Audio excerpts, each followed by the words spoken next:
お手紙ヤギの編み会にようこそ。お手紙ヤギです。ハッシュタグお手紙ヤギの編み会は、編み物をしながら気の向くままにおしゃべりをするという編み会のようなスタイルの動画です。皆さんもお茶とおやつと編みかけをご用意して、編み物の時間を一緒に楽しみましょう。今日はこちら、この衣装ケースいっぱいに入っているのは全部アマリートなんですけど、こちらを主役におしゃべりしていこうと思っています。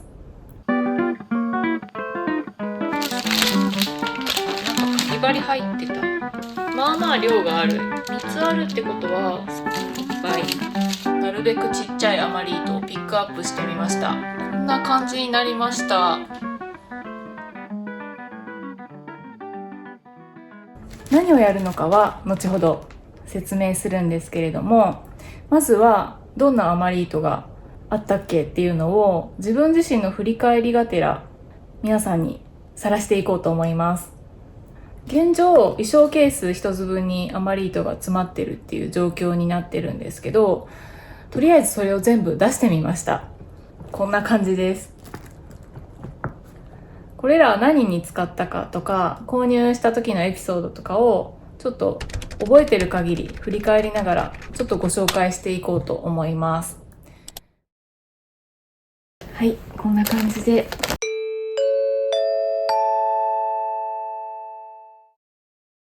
いろいろアマリートじゃないものも入ってたりするんですけど、これとかはなんか過去に編んだもののスワッチとかですね。ちょっとこれは別にしておきましょう。ということで早速じゃあ上にあるものから紹介していこうと思うんですけど、これはですね、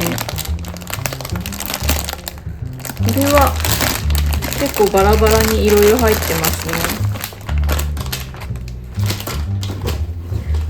例えばこれとこれはノロのシルクガーデンソックソロっていう糸と、こっちは自分で手染めしたログウッドで染めた糸ですね。シルクモヘア。この2つはプチニットさんの、テラットセーターを姉へのプレゼントとして編んだものですね。とか、あとはこれは湯沢屋さんのアルパカナチュラルっていう糸のアマリートで、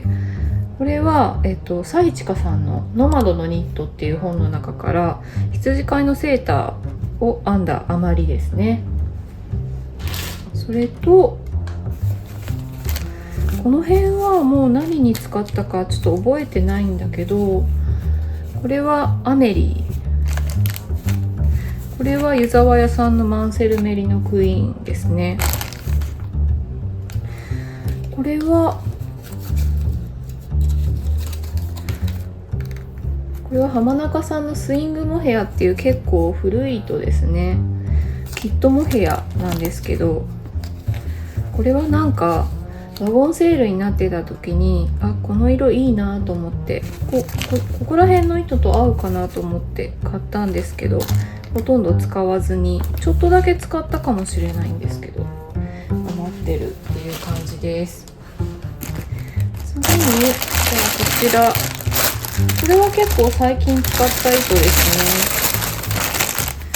ね。このプラターロピーっていう糸、これが、サイチカさんのギャラリーショップみたいな感じの針と糸と針だっけっていうお店で買った糸なんですけど、これはこれもサイチカさんのノマドのニットっていう本の中からニットバッグですね。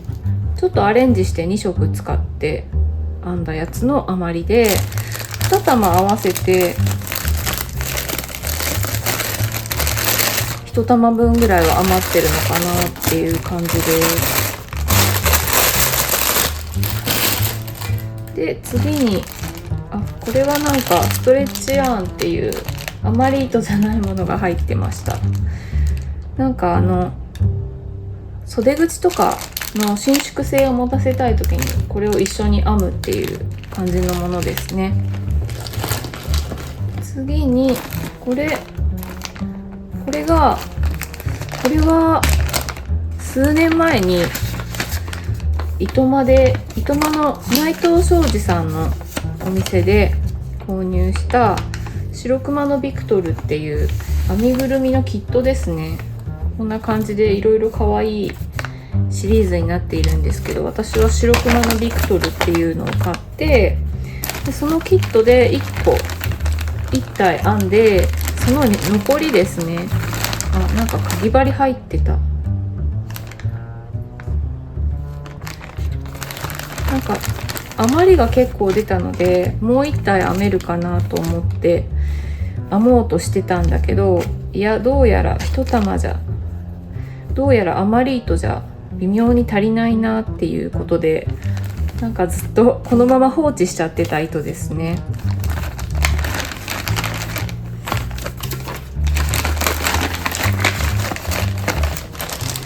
はい、そして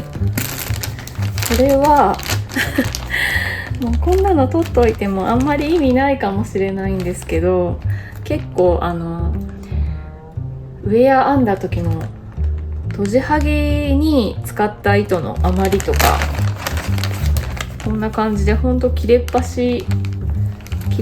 なんですけど、これもなんか捨てるのがもったいなくて取っといちゃってるんですよね。何かしらに使えないかなと思って取っといちゃってます。次はこれはですね、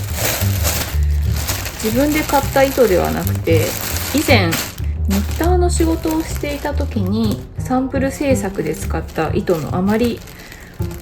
こういう余った糸をもう返さなくていいってことでくれたんですよね。でこういった余り糸、これはもうラベルがないのでちょっと何ていう糸かわかんないんですけど、これもそうですね、これも全部そうです。こういう感じの、これはアリゼのアンゴラゴールドバティックっていう糸なんですけど、アクリル 80%、20% ウールみたいな感じの糸なんですけど、こういう糸は私は普段の個人的な編み物では使わないので、これの余った糸どうしようって感じで結構ずっと置いてあるっていう感じですね。で次にこれはですね、これはこれもつい最近なんですけど、ローアンの本から編んだシースルーっていう野口智子さんのデザインのプルオーバー、インター社だったのでこんな感じでちっちゃい糸玉に分けて使ってたんですけど、その余りが結構出ちゃって、この糸自体はまだコーンでいっぱいあるんですけど、小分けになってるので余り糸のところに入れてました。そして次がこれは澤田糸さんのダリーっていう糸ですね。これつい最近の動画でもお見せしたことがあったと思うんですけど、東京ヤーンクロールの時に澤田糸さんのギャラリー兼店舗みたいなお店にお邪魔した時に買い物したおまけでもらった糸ですねがほんの少しの量なので、これも何に使おうかなっていう感じで、できればいろんな色が4色あるのでまとめて何かにしたいですよね。で次がこれは柔らかラムって書いてますね。柔らかラムって浜中さんの柔らかラムでしたっけ。これがですね、こんな感じで残ってるのが、これは結構前になるんですけど、ベルンド・ケストラーさんのオンラインワークショップがあって、その時に作るもののために買った糸で、これも結構余ってるんですけど、何に使おうっていう感じで、このくらいの太さの糸あんまり使わないので残ってるっていう感じです。次にこちら、これは自分で手染めしたシルクモヘア、草木染めしたシルクモヘアですね。これまだカセの状態でもいろいろ残ってるんですけど、これは確かあれですね、ちょっと名前が出てこないけど、なんとかっていう編み込みの可愛いプルオーバーを編んだ時の余りですねが、結構こんな風にこれも残っているので取ってあるって感じです。で、次がこれは側ヤーンの単色って書いてますね。なんかいろいろオパールとかレギアとかいろいろ入ってるんですけど、単色の側ヤーンの余りをこんな風に、こんな少量になってもやっぱ捨てれないんですよね。こんな風に取っといてます。これでなんかアドベントソックスを編んだりしたんですけど、まだまだこんなにいっぱいあるっていう感じです。次がこれも側ヤーンの余り糸ですね。こっちは段染めって書いてますね。これもレギアとかオパールとかいろいろなんですけど、こんな感じでまだこのぐらいの量になっても何かに使えるんじゃないかなっていう感じで買っておいています。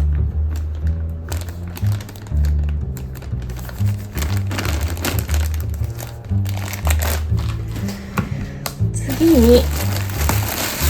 これも側ヤーンですね。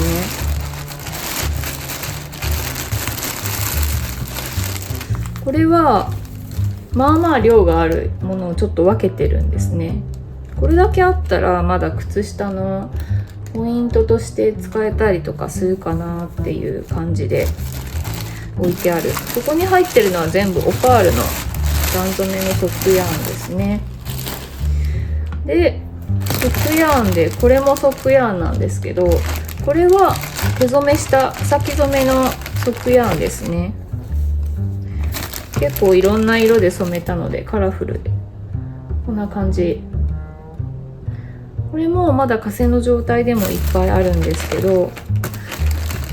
余った糸も大事に取ってあるっていう感じです。次はこれも側ヤーン。これだけこんな大きい袋にちょっとだけなんですけど、これはマデリン・トッシュのトッシュメリノライトですね。ラベルがもうなくなっちゃってるんですけど、これはですね、まだ海外の毛糸を全然知らない時にたまたまお友達に誘われたなんかイベントで出店していたどこかのお店でたまたまこのマデリン・トッシュの毛糸置いてあって、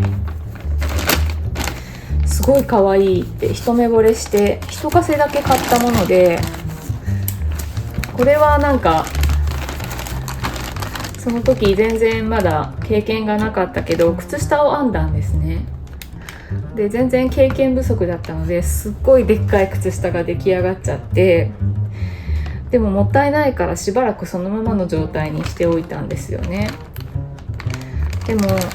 夫が履いてもでかいぐらいのサイズだったので、もうしょうがないって感じで、ちょっとある日意を決してまた糸の状態にほどいて戻したんですよね。で、一旦戻して、これで優香さんの靴下を一足編んだんですけど、それでまだこんだけ余ってるって感じですね。で、次はこれかな。これも結構ちっちゃい糸玉でいっぱい残ってるんですけど、こんな感じで、これはですね、ガブストリックショール、マリアンネ・イサガーさんのガブストリックショールのキットで買った余りですね。なんか私ちょっと使い方をちょっと間違えたっぽくて、結構このコントラストカラーこんなに余ることはないと思うんだけど、結構余ってますね。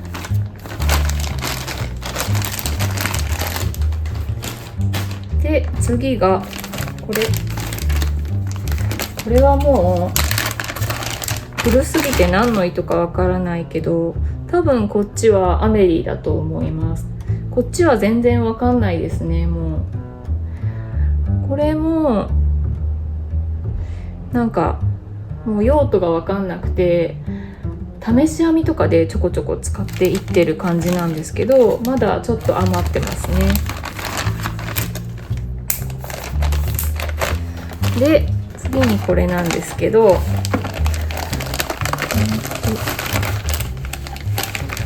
れが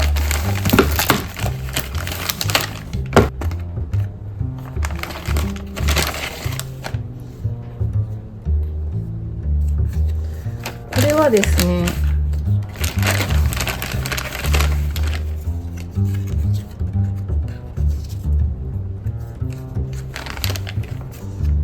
これはこのニッティングバードさんのいつもっていう糸ですね。これとこれがいつもですね。あとこっちはケイト・キャメルさんっていう通販の毛糸屋さんで買った糸なんですけど、この2つを引き揃えてセダーポイントっていうフリーパターンのプルオーバー編んだ時はフリーパターンだったんですけど、最近チェックしたらもう有料パターンになっちゃってましたね。っていうものを編んだ余りです。これほとんど残ってないように見えるんですけど、コーン巻きなので実は結構まだ量がある感じなんですよね。なので何にしようっていう感じで大事に取っておいてある糸です。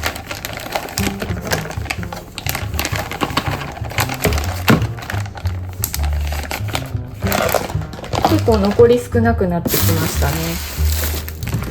次がこちら、これも最近編んだやつなんですけど、これはアトリエヤーンさんっていう草木染めの毛糸専門のお店で購入した広瀬みどりさんのパウルクレイセーターのキットの余りです。結構まだ余ってるんですよね。これもカラフルにいろんな同じ素材で揃ってるので、何か一つのものを作りたいなっていう感じで取っておいてます。次がこれは何だろう、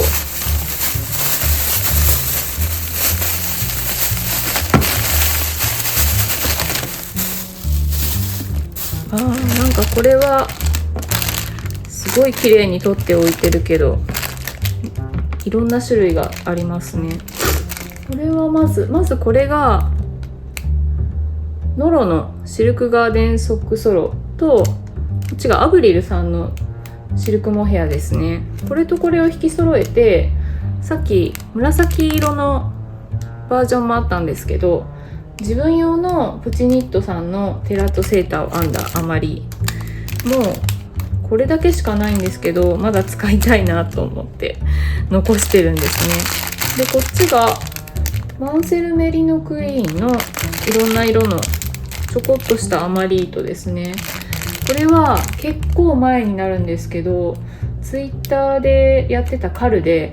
アラン模様110っていう本の中の模様集なんですけど、模様を編んでいこうっていうカルに参加した時にずっとこの糸で色違いで買ってきて編んでたっていうやつですね。それの余りです。これはイトリコさんのバンブーコットンっていう糸で、これは発売された時に染色モニターを募集してたんですよね。で応募したら採用されて、これも草木染めしてこんな色をつけたやつで、これはランチョンマットとコースターとかに作ったんですけど、その余りがこれだけあるって感じです。でこれは糸間に行った時にもらったものなんですけど、入場する時に名札代わりにこのミニカセを1個もらうんですよ。でつけといて再入場する時も分かりやすいようにっていう感じのものだったんですけど、3つあるってことは3回行ったってことかな。これもなんかもったいなくて残してます。で最後これがエブリデイっていう糸のミニカセなんですけど、これ内藤商事さんの通販でお買い物した時におまけでついてきてた糸ですね。2回買い物したんだと思うんですけど、2つあります。これももったいなくて捨てれなくて取っといてありますっていう、この袋に入ってたのはそれだけですね。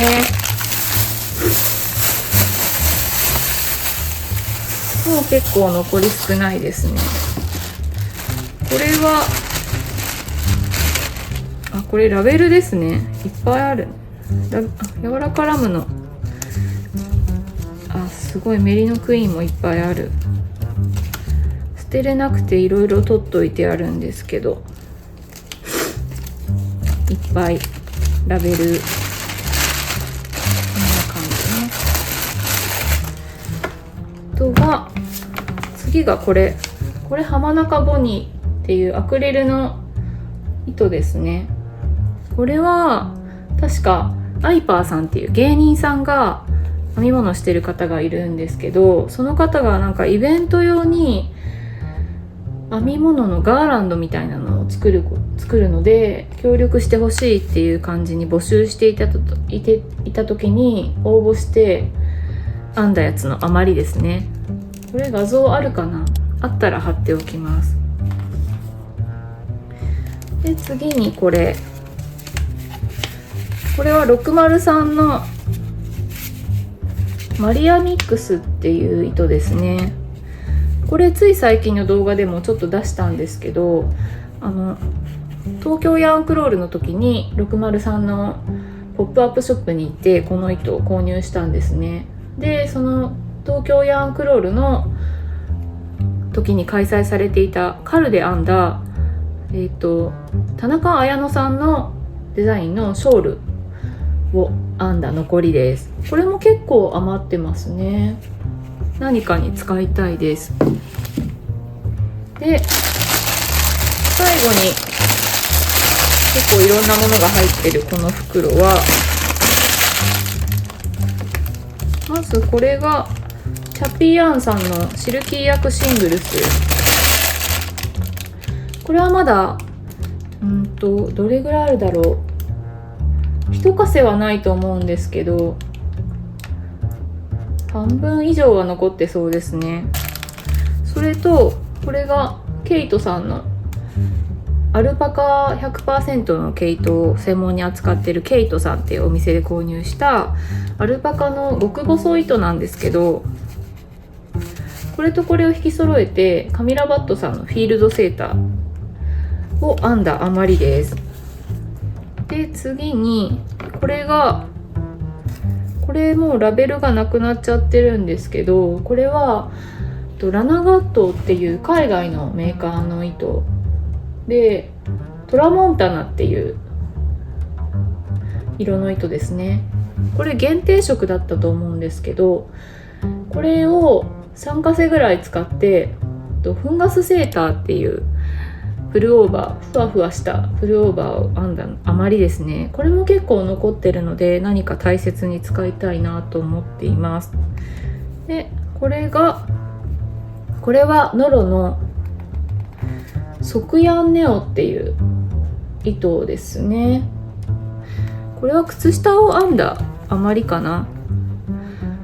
結構すごい可愛いんですよ。これ可愛い靴下ができたんですけど、その余りでまだ結構ありますね。これもいい感じに使いたいと思っています。最後がこの編み物スピンさんの糸。これはこれも東京ヤンクロールではしごショッピングして買ってきたものなんですけど、2つでそれぞれ巾着袋とトートバッグを編みました。で他にもちょこちょこ余り糸使ったりしたけど、まだこれだけ残っているっていう感じです。以上が私の今持っているアマリートでした。はい、ということで私の家にあるアマリートの全容を見ていただいたんですけれども、今回これらのアマリートで何をするかというと、こちらです。パンチニードルの道具をちょっと買ってみました。購入したのがこの4点なんですけど、まずはパンチニードルの針、そしてフープ、あとパンチニードル用のクロス、最後がこのパンチニードル用のボンドですね。この4つを買いました。今回はこれらを使ってちょっと遊んでみたいと思うんですけど、このニードルとフープが、先日7月29日だったかなに新たに出た新商品なんですね。先日クローバーさんの展示会に行ってきたよっていう動画を出してたんですが、その動画の中でまだ情報解禁前なのでということで、また発売されたらご紹介しようと思いますと言っていた商品がこちらです。クローバーさんの展示会ではいろんな編み物以外のクラフトの展示がたくさんあって、やってみたいなというものがいろいろあったんですけど、その中でもパンチニードルのサンプルがすごい可愛くてやってみたいと思ってたんですね。あと使う材料が毛糸ってこともあって、その時もアマリートの消費にすごくいいんじゃないかなと思っていました。そんなことがあって今回新しく発売されたきっかけでこちらを購入してみたわけなんですけど、これが前からあったパンチニードルのサイズ違いの新商品っていうことで、従来品だと並太以上の太さにちょうどいいサイズのパンチニードルだったんですが、それより細い中細とかの毛糸を使う際に使いやすいサイズのちょっと細めのパンチニードルっていうことで新発売になったということなんですね。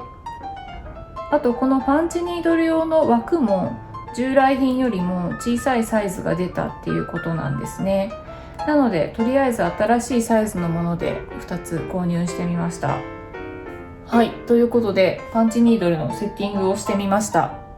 今日は編み物ではないんですが、この作業をしながらいつも通りちょっとおしゃべりをしていこうと思います。で、どの糸を使うかなんですけど、やっぱり新商品のこのパンチニードルが中細程度の毛糸に適しているっていうことなので、とりあえずさっきのアマリートの中から合いそうななるべくちっちゃいアマリートをピックアップしてみました。この中からちょっと使ってみようと思います。何を作るかというと、とりあえず初めてなので、なんかこの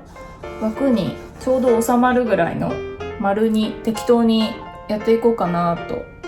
それでコースターみたいなものが作ればなと思ってるんですけど、今回はとりあえず図案とかも特に購入してないので、何も参考にせずに適当に刺していってみようと思います。この糸でやってみようかなと思います。初めてなので、この枠の中を埋め尽くしてどれぐらいの毛糸使うのかもよくわかんないんですけど、作業しながらおしゃべりしていくつもりだったんですが、初めてのパンチニードルが想像していたよりも悪戦苦闘してしまったので、話す余裕がなくてここからアフレコでおしゃべりしています。アマリートの使い道についてお話ししようと思っていました。皆さん、アマリートってどのように活用してますか？編み物すればするほど増えていくので結構悩みの種だと思うんですが、やっぱりメジャーなところでは編み込み模様の靴下とかブランケットとかでしょうか。最近私は編み物チャンネルさんの雑談ライブで、確か工場長さんだったと思うんですけど、太さとか素材とか関係なく、とにかく無作為にアマリートを結んでつなげていった糸玉でスタッシュバスターしていたのを見かけて、こういうやり方もあるんだなぁと、アイデアをまた一つ増やさせてもらいました。編み物する方にあるあるだと思うんですけど、とじはぎに使った余り糸とか編み込み模様でカットした糸端のようなかなり短い切れっ端でも捨てられないっていう方、割といらっしゃるんじゃないでしょうか。私もそうなので、どこか頭の片隅でいつも余り糸を消費できるプロジェクトを探している自分がいます。YouTube で探してみると、海外のニッターさんでもスタッシュバスターのパターンを紹介する動画を出されている方、結構見つかるので、これって世界共通のあるあるなのかなと思ったりします。ちなみに私が今まで余り糸消費で作ってきたものの中で、これはいいなと思ったアイディアをいくつかご紹介しますと、一つはアドベントソックスです。私が編んだことがあるのは、ナタリー・シェルドンさんの2022年バージョンのアドベントソックスなんですが、結構クリスマスシーズンになるとこういった編み込み模様のアドベントソックスのパターンいろいろ出てくるし、また靴下に限らずショールとかセーターでもいろいろ出てくるので、探してみるとお好みのパターンに出会えるかもしれません。あとはガーランドとか家に飾る季節のデコレーションで使うのもおすすめです。例えばこのイースターエッグですが、これはジュリー・ウィリアムズさんっていう方のデザインなんですけど、これは編み込み模様もそうなんですけど、中の詰め物も切れっ端の余り糸を詰めてるので、小さいながら結構消費できました。こういうアイテムも探すと結構いろいろ出てきて、割とどんな糸を使っても可愛くできるのでおすすめです。あと結構量が多めならアクセサリー類もおすすめです。私の場合はほとんどパターンを使わず適当に編んでるんですが、アームウォーマーとか指なしミトンとか巾着袋なんかを作ることが多いです。これらは主にウェアを編んで余った中途半端な量の余り糸で編んでるんですけど、ウェアとお揃いになって可愛いし、着るものを編む糸って多めに買ってそこそこの量を余らせてしまうことが多いので、こんな活用の仕方もおすすめです。ガラッと話は変わりますが、パリオリンピックご覧になりましたか？私はあまり熱心には見てないんですが、見た中で一つだけすごく心に残ったシーンがあって、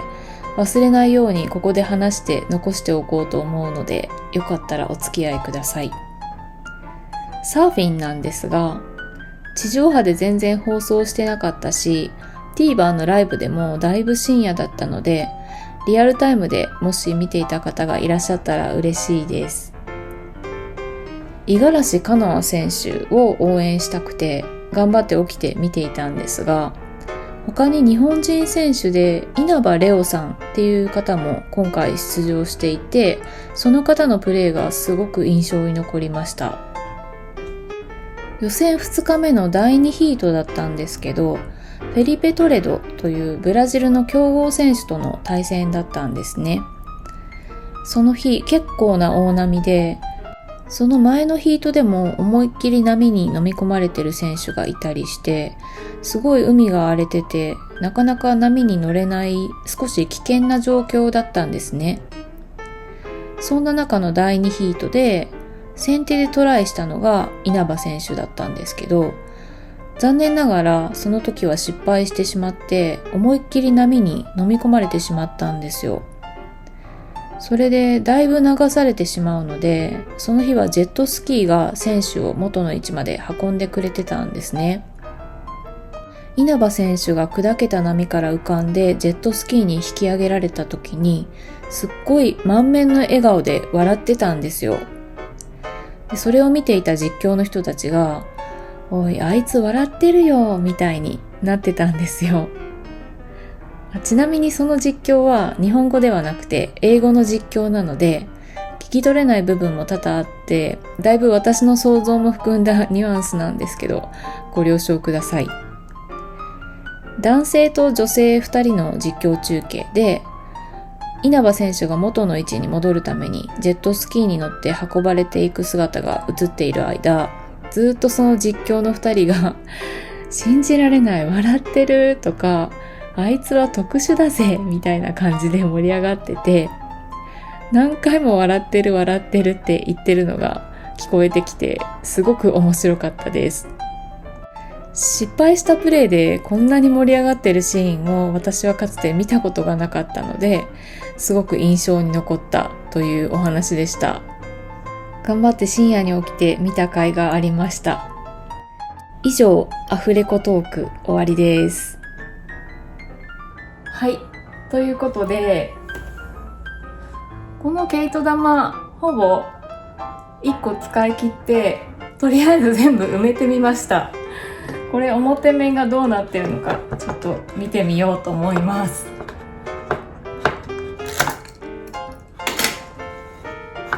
どんな感じになったかというと、こんな感じになりました。なんかもうちょっとこうカラーブロックで分かれて、こうところどころ混じり合ってる感じにイメージしてたんですけど、実際出来上がったらなんだかただまだらなだけになっちゃいました。微妙ですね。でもまあ初めてということであとこれ結構刺す幅が狭すぎるのと、何回も同じところに刺しちゃったせいでかなり密な感じになりましたね。でもまあこれはこれでなんか裏にフェルトとか貼ってちゃんとコースターとして仕上げてみようと思います。コースターにしては大きいですね。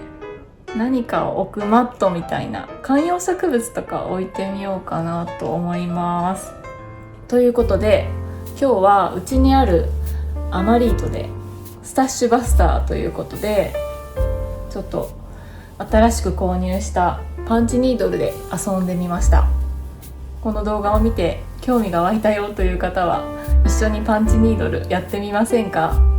今日はこれでおしまいです。また次の動画でお会いしましょう。お手紙ありでした。